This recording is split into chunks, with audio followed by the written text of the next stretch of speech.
Hi guys, it's Quan again. Welcome back to the channel. Today we're going to talk about some basic components of a koi pond.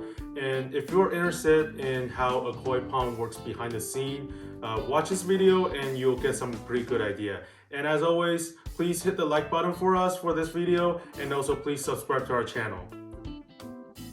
And just like myself, before I get into this hobby, a lot of people never really got a chance to look at how a koi pond works and what's behind the scene. And that has prevented many people from getting into the hobby and really enjoying koi, thinking that a koi pond is really high maintenance and it's really difficult to do, but it really is not. It's not difficult at all. With the technology we have today, it's getting easier and easier every day, and I just want to make a video just talking about the pond basics and trying to get more people getting into the hobby and start to enjoy koi. Alright, so there are three basic main components of a koi pond. There's the pond itself, there's a filter, and there's the pump. So number one, the pond. The pond is really just a place you hold water for your koi. It really can be like this, or that, or this. Or if you believe me, once time I have to put my koi in my bathtub for an entire week for an emergency. But again, putting your koi in your bathtub is definitely not a long-term solution. To start, you gotta first decide the location of your pond, if it's gonna be an indoor pond or it's gonna be an outdoor pond. And yes, there are many ways to build an indoor pond, and here are just some examples for you. But today we're gonna focus on the outdoor pond that we have in our own backyard. So, size of the pond, super important. Now, if it's up to me, I want to build a pond as big as possible, but realistically, it really depends on the overall design of your space, whether it's a backyard or it's an indoor space. And most importantly, it depends on how many koi you want to keep. Remember, this is their home, so you don't want them to be too crowded. So as a general rule, every adult koi will require about 250 gallons. So adult koi probably ranges around 20-25 inches and up. So for about 4 to 5 koi that's about that size, you'll want about 1,000 gallons to about 1,200 gallons. Now there's another general rule that works a little bit better for smaller kois. That is 10 gallons per inch of fish. But keep in mind, koi grows big and they grow really fast. So you want to make sure you budget for that size for their future growth. Another very important thing for a pond is the depth. So you want to make sure it's at least 3 to 4 feet deep. That will provide them protection against predator. It's also gonna give them protection against the winter temperatures. One more thing about the pond, in case you're wondering, one very common material used to hold the water in the pond is the pond liner. And pond liner is just basically a thick, durable plastic that you can just cover over the pond and it will just hold water. Other common material used are concrete or fiberglass, or somebody just use a mud pond. But in the basic sense, a pond is really just a big bowl that you hold the water with, then where you can house your koi. The filter. Alright, finally come to the real heart of a koi pond, which is a filtration system. It's probably the single most important factor to determine if a koi pond will succeed or fail. So many people overlook the importance of the filtration system, and just don't do that. Don't do what I did. I overlooked before when I started my pond, and I failed miserably. So Quan, what's in the filtration system? What makes up a filtration system? So there's two filters that you need to consider. Number one is a mechanical filter.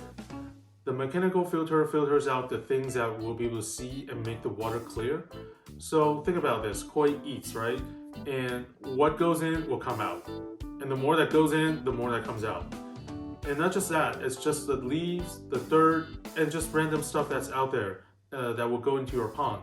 The mechanical filter will remove all those stuff that we can see and make the water clearer. On the other side, you have to remove the harmful chemicals that will be produced by your koi. Your koi will be producing ammonia through their droppings and through their breathing activities, and ammonia will be decayed down to nitrate. And that will be the job of a biofilter. And a biofilter is just a filter or filter media that houses good bacteria that will decay the ammonia and nitrate to the less harmful nitrate. And that will make the water safer for your koi. But remember, crystal clear water doesn't necessarily mean good water or even safe water for your koi. In short, if your filtration system fails, it's almost 100% that your pond will fail and your fish will die. But don't worry, there are a lot of good filtration systems out there that will just make the whole process very easy for you, and we'll show you what we have in our backyard pond today. So let me just show you in real life what I meant by the mechanical filter and the biofilter. And we'll start with the bottom drain right here. And the bottom drain is basically a plumbing that we install at the very bottom of the pond. And as you know, everything goes down to the very bottom. And bottom drain will collect all the debris, the koi's dropping, and everything that will get stuck in the pond. And in our setup, the bottom drain are connected to the skimmer right there. And we'll show you what's inside the skimmer.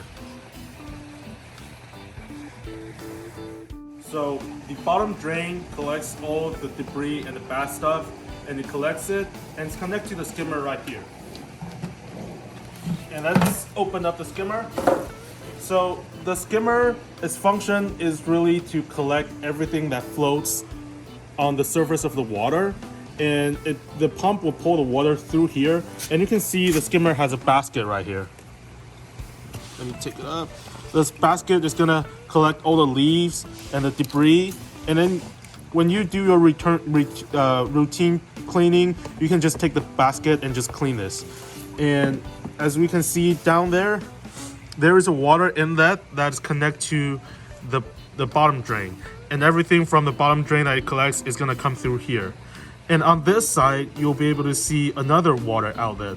So all the dirty water that the pump collects is gonna come through, go out there, and goes into the filter. So the water that goes to the filter comes through here, and it's buried underneath. It's buried underground and goes all the way to the filter. So from the skimmer that we were looking at earlier, the water is pumped from there through this guy right here. And this is our pump. This one is a 1 horsepower. It's a really powerful pump. And right here, it has a little basket that collects more debris, and to prevent it from the big debris going into the filter. So these are the 2-inch pipes.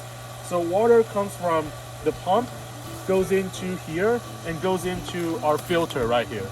This is a Ultima II filter for 10,000 gallon, and our pond is only 4,000, but like I said, you always want to go a little bit above. This one is both a mechanical filter and a biofilter. It has a filter that collects all the debris, and it has a really small black biomedia that will house all the good bacteria that cleans up the water. We have this filter works really well, and it's just worry-free for us. And I'll show you how this backwash. The backwash is really easy as well. But the water is filtered through this thing, and it's half buried underground.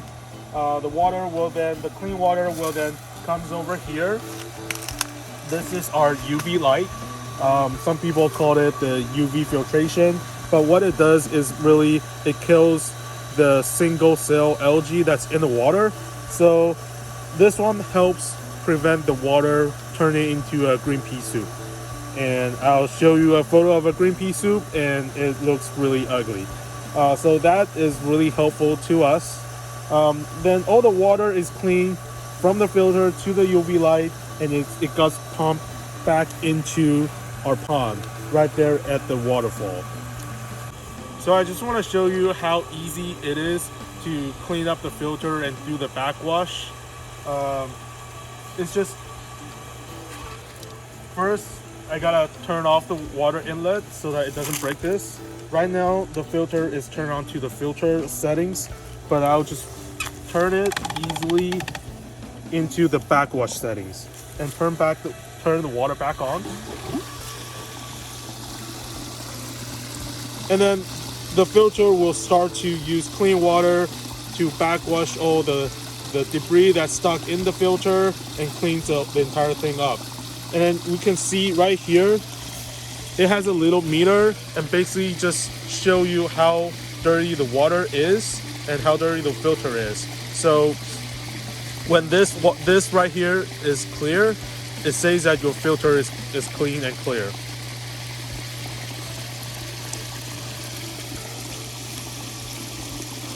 And it also has a function for backwash and also has a function for rinse. So what rinsing does is, after you backwash, a lot of back stuff, dirty stuff will come up, and you'll use the rinse function to just clean the entire thing further so that no dirty stuff goes back to your pond. And then we can see the rinsed water is a little bit yellowish, not entirely clean, so that means that some dirty stuff is being removed. And you'll do this process maybe 2 or 3 times, and depends on how much water you want to remove, 20% or 30%. You'll just refill your water back up in your pond. And lastly, once you're done, you'll turn everything back to the filter settings and just turn everything back on, and you're good to go. Alright, lastly, the pump. So it's obviously right now that to move your pond water through your filter, you'll need a pump to do that. And the more water you move through your filter, the more bad stuff is removed and the cleaner your water gets and safer for your fish. So what is the right pump for your pond? So for example, if you have a 2,000 gallon pond, you'll need something that is 2,000 GPH. That means it pulls 2,000 gallons of water per hour. But as you know, water pressure will be lost as the distance between your pond and your pond increase, both vertically and horizontally. So in our example of the 2,000 gallon pond, you'll need to get something that's a bit higher than 2,000 gallon per hour. And just like they say in the pond world, always get everything you need just a tier higher than what you need. So in our example, again, you'll need to get something a little bit higher than 2,000 gallon per hour. So that's all our video today. If you find it helpful, please like the video and don't forget to subscribe below and leave a comment and let us know what you want us to talk about koi, pond, or anything just in general. And always don't forget to subscribe. Bad.